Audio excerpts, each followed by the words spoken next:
Sir Manohar గారు మంచి ప్రశ్నలు అడిగారు. మొట్టమొదటిది వికసిత ఆంధ్రప్రదేశ్ అంటే ఆంధ్రప్రదేశ్ని వీలైన రంగాల్లో అభివృద్ధి చేయడానికి మనం పెట్టుకున్నటువంటి పేరు వికసిత ఆంధ్రప్రదేశ్ అని.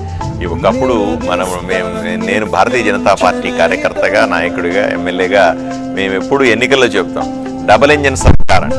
కేంద్రంలో భారతీయ జనతా పార్టీ సర్కారు, అలాగే రాష్ట్రంలో కూడా భారతీయ జనతా పార్టీ కూటమి సర్కారు ఉండడం వల్ల కేంద్ర ప్రభుత్వం నుంచి రావాల్సినటువంటి నిధుల్ని పారదర్శకంగా ప్రజలకు చేర్చే విధానాన్ని మేము ఎప్పుడు కూడా ప్రజల ముందు ఉంచడానికి ప్రయత్నం చేస్తాం. ఎందుకంటే గత ప్రభుత్వంలో చూశారు, రాష్ట్ర ప్రభుత్వం కేంద్రం నుంచి ఎన్ని డబ్బులు వచ్చినా, ఎన్ని నిధులు వచ్చినా సరే ప్రజలకు లెక్క చెప్పేది కాదు. మా మీద ఎన్ని కేసులు పెట్టారు మీకు చెప్పలేను, అన్ని కేసులు పెట్టి మమ్మల్ని వేధించారు.